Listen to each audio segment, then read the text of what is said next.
La maldición de Don Hernán. El contrabando era una actividad conocida en la época colonial, pues muchos hombres se dedicaban a ella obteniendo jugosas ganancias. Hubo quien, a pesar de vivir en medio de lujos, aún deseaba más. Tal es el caso de Hernán Valladares, un importante hacendado, quien debido a sus influencias y conocidos, se había enterado del traslado secreto de un cargamento de oro y que para llegar a su destino tendría que pasar por esa ciudad. Precisamente se buscaba alejar a los bandidos y por ello la operación había sido disfrazada. Sin embargo, el hacendado tenía conocimiento de la hora y la ruta que tomaría el carruaje, así que decidió contratar a una banda de criminales para que perpetrara el asalto. Buscó a los más conocidos y una vez hecho el trato, el jefe de la banda se comprometió a traerle el botín. El hacendado regresó a casa. Al llegar encontró a su hija en brazos de Álvaro, uno de sus peones. Enfurecido se abalanzó contra el jornalero y a empujones lo sacó de su propiedad. Le dijo que en su hacienda ya no había trabajo para él y lo maldijo. Te deseo la peor de las tragedias por atreverte a enamorar a mi hija, pues tú nunca serás digno de ella. A pesar de que Álvaro intentó explicarle lo sucedido y argumentó querer bien a la hija, don Hernán le prohibió acercarse a ella y entrar nuevamente a la propiedad. Entristecido, el joven se dirigió hacia la cantina más cercana. Casualmente resultó ser la misma en la que el codicioso caballero cerró el trato con el bandolero. Un par de hombres que también bebían en la cantina invitaron a Álvaro a sentarse con ellos, pues lo miraron decaído y sumamente deprimido. Minutos más tarde el jefe de la banda lanzó una señal y todos de inmediato se pusieron de pie. Salieron de la taberna y se percataron de la llegada de un carruaje muy austero, tal y como lo había descrito el hacendado. Luego de comprar algunos víveres y de refrescar a los caballos, el vehículo que transportaba el oro partió. Se dirigía a la zona boscosa para continuar con su camino. El paraje fue aprovechado por los bandidos, quienes lo interceptaron y ordenaron bajar el cargamento. Muchos fueron los costales que poco a poco se fueron juntando bajo un árbol. Una vez logrado el objetivo, los malhechores se dispusieron a no dejar huella del asalto, por lo que lanzaron el carruaje al precipicio y mataron a los hombres que viajaban en este. Pasaron 2 semanas y no se sabía nada, ni del cargamento ni de los ladrones. La noticia del robo y de la desaparición del gran botín corrió todos los rincones del pueblo. Muchos hombres se dieron a la tarea de buscar el tesoro. Sin embargo, ninguno lograba el objetivo, pues no había rastro alguno. Una tarde, 2 amigos regresaban al pueblo. Luego de varias horas de parranda, temían que les cayera la noche en medio del bosque, por lo que intentaban caminar rápido, a pesar de su estado de ebriedad. De pronto, uno de ellos creyó ver algo que brillaba en la oscuridad, y curioso, bajo sus pies se movieron unas rocas. El hombre intentó quitarlas para averiguar qué había debajo de ellas. Sorpresivamente se abrió un gran pozo oscuro. Se asomó para mirar qué había adentro, y lo que observó lo dejó paralizado por unos minutos. Luego corrió hasta donde se encontraba su amigo y le mencionó que acababa de ver el infierno. De pronto, una sensación extraña se apoderó de él. Le puso la mirada en blanco y lo encaminó hacia la boca del pozo. Una vez ahí, lo incitó a arrojarse y así lo hizo. El segundo amigo logró ver unos seres espectrales que se parecían a los malhechores desaparecidos. Sin embargo, no pudo huir y también corrió con la misma suerte. Por su parte, don Hernán Valladares se encontraba malhumorado, pues creía que los bandidos se habían burlado de él, pues nada sabía de ellos, y mucho menos del botín. Irritado, decidió enfilarse hacia el bosque para buscarlos personalmente. Esperó el anochecer para no levantar sospecha alguna.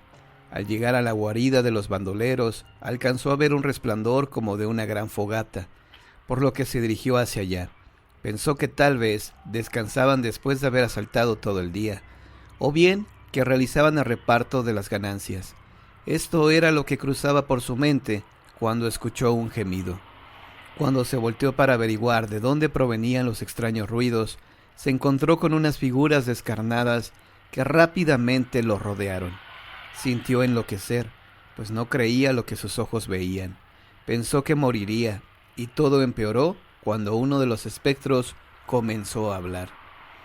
Usted es el culpable de nuestra desgracia al maldecir a este hombre. Don Hernán casi rompe en llanto cuando se percató de que el espíritu que señalaban era el de Álvaro. De inmediato recordó las palabras que le pronunció cuando lo corrió de su casa. Te deseo lo peor de las tragedias por atreverte a enamorar a mi hija, pues tú nunca serás digno de ella. Luego de esto, uno de los espectros lo encaró, solamente para decirle que Álvaro les había traído la maldición, pues el día que se les unió, ese mismo día perdieron la vida. De tal manera, el ser descarnado le exigió al hacendado romper la condena, desenterrando el tesoro, pues sólo así sus almas dejarían de penar y podrían alcanzar el descanso eterno. El caballero accedió a sus peticiones y los espectros desaparecieron. Don Hernán no supo ni cómo, pero llegó a salvo a su casa. Ni siquiera se percató de las miradas curiosas de la gente, que extrañada lo veía pasar con un semblante muy aterrado. Toda la noche la pasó en vela. No quería cerrar los ojos por temor a recordar su espeluznante experiencia. Le parecía ver los rostros cadavéricos de los bandoleros a través de las cortinas. Al llegar el amanecer y cuando los tibios rayos del sol daban la bienvenida al día, volvió el optimismo a su corazón y se recriminó el comportamiento tan cobarde de la noche anterior. La avaricia nuevamente se hizo presente y por la mente de don Hernán solo pasaba la idea de apoderarse del tesoro. Solo bastaron un par de horas para que se olvidara de las promesas hechas a los espectros. Debo ir por el oro. Tiene que ser todo para mí, se dijo. Al fin que ellos ya están muertos. Se encaminó hasta el paraje donde había encontrado a los espíritus la noche anterior. Sin embargo, no lograba distinguir con certeza el lugar exacto de la aparición. Levantó rocas, escarbó bajo los plantíos y algunos árboles sin encontrar ni una pista.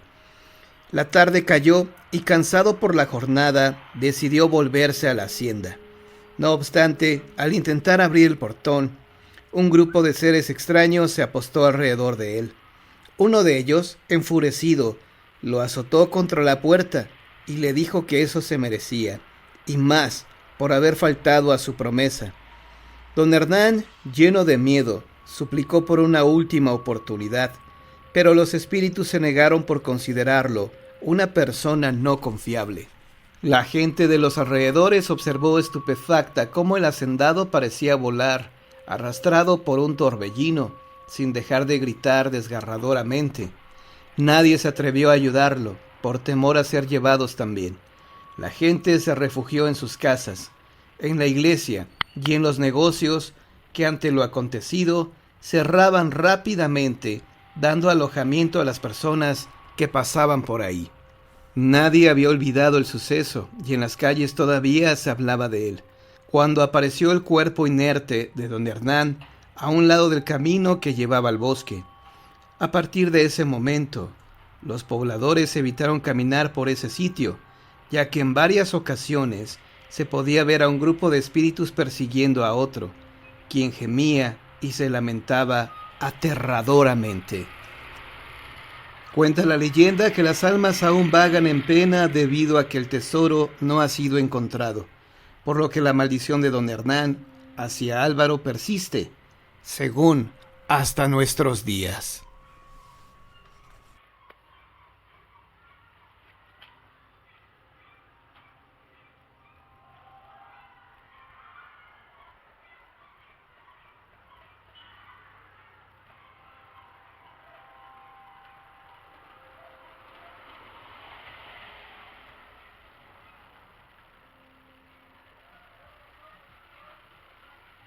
La ventana. A lo largo del país había temporadas en que las bandas de criminales atemorizaban a determinadas poblaciones. Unas ya eran conocidas y otras tantas anónimas. La fama de algunos bandoleros servían de inspiración para los principiantes, quienes trataban de emularlos y salir bien librados de cualquier apuro. Este era el caso de Ernesto, quien pretendía ser como Agapito Treviño o Chucho el Roto. Sin embargo, le faltaba experiencia, pero sobre todo mucha pericia, por lo que la mayoría de sus robos resultaban infructuosos. Se fue convirtiendo en un asaltante ocasional, solo para satisfacer sus necesidades básicas. Un buen día la suerte no estuvo de su lado, y al tratar de robar algunas frutas y verduras que había escondido en su jorongo, fue descubierto. Tropezó y los comestibles salieron volando. Don Brígido, dueño del negocio, lo encerró en la tienda y esperó a que llegaran los alguaciles. Ernesto fue a parar a prisión y, para su desgracia, le asignaron la peor celda del lugar, muy húmeda y fría, pero sobre todo pestilente. Era un cuarto oscuro que no tenía ninguna ventana, ni disfrutaba de vista hacia el exterior. Parecía como si ahí el tiempo no transcurriera, pues no sabía nunca si era de día o de noche, si el día era lluvioso o soleado. A los que caían por desgracia en esa celda se les dotaba de una lámpara de aceite, la cual le fue entregada a Ernesto apenas ingresó. Maldiciendo una y otra vez a la vida y a la suerte, él se entretenía dando vueltas por el angosto cubículo, pasaba horas y horas deambulando. La desesperación hizo presa de Ernesto, quien al observar su celda solo experimentaba asco y desesperación. A los pocos días desde su aprehensión, ya había perdido la noción del tiempo. No tenía idea de cuántos días llevaba recluido, ni la fecha en que vivía, y sin dudarlo un minuto más, comenzó a gritar para que lo sacaran de ahí. Argumentaba que solo había robado por necesidad, que nunca había matado a alguien como para que lo aislaran en ese lugar. Así transcurrieron varias semanas. No había día o noche en la prisión donde no se escuchaban los gritos desesperados de Ernesto. Los celadores empezaban a acostumbrarse, por lo que se mostraban indiferentes. Sin embargo, otro preso, harto de sus quejidos, de sus gritos y de sus blasfemias, ideó un plan para hacerlo callar. Le comentó que su celda sí contaba con una pequeña ventana, y que si él guardaba silencio, le describiría detalladamente lo que sucedía en el exterior. La idea tranquilizó a Ernesto, y sólo así dejó de gritar. Cuando empezaba a sentir la ansiedad que lo desesperaba, pedía a su vecino que le describiera lo que pasaba en la calle, si llovía o si era de noche, y el hombre, muy paciente, siempre accedía a contarle los sucesos que miraba por la ventana. Hasta este momento solo se conocían por medio de la voz, pues no habían logrado verse. La desesperanza que abatió a Ernesto en los primeros días de prisión fue desapareciendo, pues con los relatos de aquel hombre, un nuevo pensamiento rondaba por su mente. Quería mirar con sus propios ojos lo que sucedía en la calle, en los alrededores de la cárcel. Deseaba ver a la gente, contemplar el día y la noche, pero sobre todo mirar a la hermosa luna llena que también describía el otro prisionero. Un día, cuando uno de los celadores se acercó a su celda a dejarle alimento, Ernesto, en voz baja, le dijo que quería cambiarse al calabozo de junto. El custodio le respondió que por el momento no sería posible, pues todos se encontraban ocupados y se requerían de algunos trámites, sobre todo para trasladarlo a la celda que pedía. Mientras tanto, continuaba pidiendo al hombre le siguiera describiendo la vida a través de la ventana. Sin saber lo que Ernesto planeaba, contaba con lujo de detalle los sucesos que ahí acontecían. Pasaron algunas semanas y por fin llegó el día tan esperado por Ernesto. El celador le ordenó recoger su lámpara de aceite, ya que sería trasladado a la celda de al lado. Con una gran alegría y con una inmensa emoción, agarró sus pertenencias y se postró frente a la reja. Estaba a punto de mirar a la gente, de ver a la calle y de saber si era de día o de noche. El celador abrió el candado y lo sacó. Caminaron hasta la entrada de la celda vecina. Entonces Ernesto quedó pasmado al mirarla detenidamente. No había ninguna ventana. La habitación era igual que la suya, pequeña, húmeda y pestilente. Sus ojos se humedecieron y la desesperación empezó a invadirlo.